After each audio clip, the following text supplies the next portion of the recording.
Hello everyone, and welcome to another very exciting chess game by Paul Morphy. And once again, Paul Morphy's opponent is John Owen, a strong player from England. And Paul Morphy surrendered his f-pawn as the player who is playing with the black pieces. A huge disadvantage for black. Will he able to pull it off once again? Well, this game was played in London in 1858 in August. So John Owen, who has the white pieces, starts the game with playing e4, e6 by Paul Morphy, d4, d5, e5, c5, c3, knight to c6, knight to f3, queen to b6, bishop to d3, g6. And after this move, Owen castled, bishop to d7, a4, a5, knight to a3, c4, attacking the bishop, so bishop to c2, knight to h6, knight to b5, knight to f7 by Paul Morphy, b3, c takes on b3, bishop takes on b3, bishop to e7, rook to e1. And after this move also Paul Morphy castled. And after this move, the game gets more exciting. Well, Owen played bishop takes on d5, sacrificing the bishop, temporary, a beautiful tactical shot by John Owen. And at this moment of the game, Owen is 2 pawns up, but he is losing the bishop, e takes on d5, but e6. So that was a temporary sacrifice of the bishop. Now attacking the bishop and the knight. Paul Morphy decided to save his bishop, bishop to e8, and Owen captures the knight, e takes on f7. Rook takes on f7, and still Owen is a pawn up. He still has his material advantage against Paul Morphy. Bishop to g5, bishop to d7, rook to b1, queen to d8.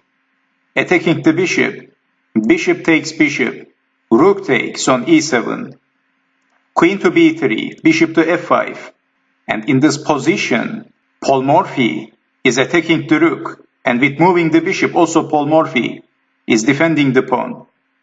So saving the rook, rook from b to c1, bishop to d3, knight to a3, bishop to e2, c4, and Paul Morphy captures the knight. Bishop takes on f3. But before recapturing the bishop, Owen played rook takes on e7, queen takes on e7. And after this move, capturing the bishop, d takes on c4, queen to c3. Paul Morphy played rook to e8, queen takes pawn, that's check, king to g7, knight to c2, queen to g5, rook to d1, saving the rook, rook to e4, queen to c3, unpinning the pawn, queen to f6, queen to d2, queen to d6, g3, h5, f3 by John Owen. Attacking the rook, rook to e7, queen to g5, knight to e5 by Paul Morphy. Well, Paul Morphy played a beautiful move, but this is very obvious, so every beginner, or maybe not beginner, but maybe the intermediate level players can easily realize why Paul Morphy played this move. So if pawn takes knight, you know what's going to happen. So after this move, Owen played king to f2, not capturing the knight. An amateur captures the knight. If d takes on e5, queen takes on d1. And white needs to resign. So we have king to f2. And after this move, try to guess the move of Paul Morphy. So still, John Owen has the one extra pawn. He has the material advantage. But Paul Morphy is getting back the material. And also, Paul Morphy, after that move, is winning positionally. So everything is collapsing slowly for John Owen. So what is that move?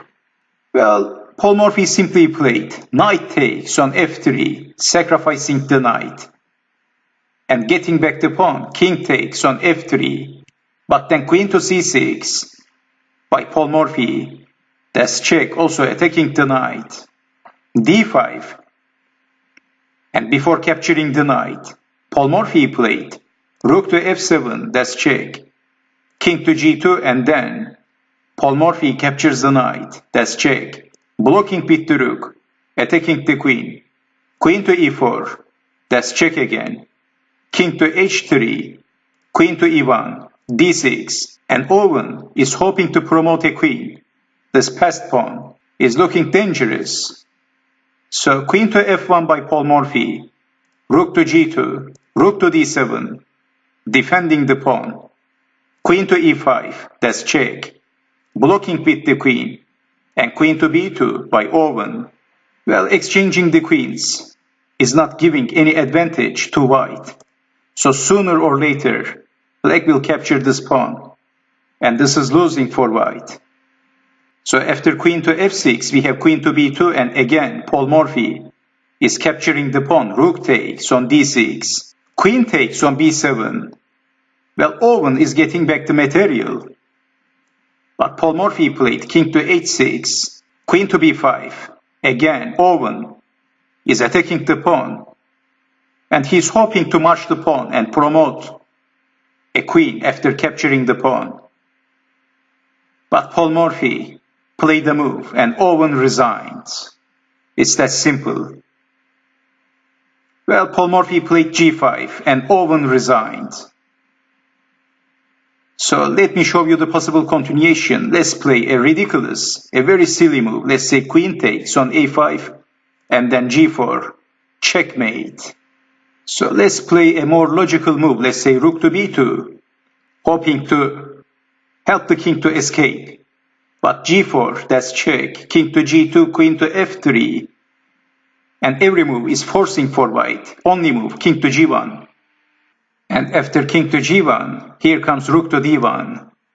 The only defense, the only move, queen to f1. And black can capture the queen with the queen or with the rook. It doesn't matter. Either way, it's going to be checkmate. So let's say rook takes on f1. Checkmate. This is why after Paul Morphy played g5, John Owen resigned. And please don't forget that Paul Morphy was playing without his f-pawn. I really can't imagine playing without the f-pawn as black. That would be a very difficult task to achieve. But Paul Morphy makes it look so easy. John Owen was a strong player for his time, but he was no match for Paul Morphy, unfortunately for John Owen. Well, what a legend this Paul Morphy was. He was amazing, isn't he? So another great game of chess by Paul Morphy from 1858. And we are slowly going the Lowenthal and Paul Morphy match. After Lowenthal match, Paul Morphy challenged to Daniel Hartwitz. And after that game, he played with Anderson for becoming the unofficial world chess champion. So these games were mostly exhibition games for Paul Morphy. These games were mostly warming up games, but he played more serious games against more serious opponents. So after showing some more instructive and beautiful games of Paul Morphy, I will show you the series of games of Paul Morphy against Lowenthal, and then Hartwitz, and then Anderson, and then Morphy became the unofficial world chess champion. These three players were the main obstacles for Paul Morphy. So I hope you have enjoyed watching this video, and I hope to see you next time. Take care and bye bye for now.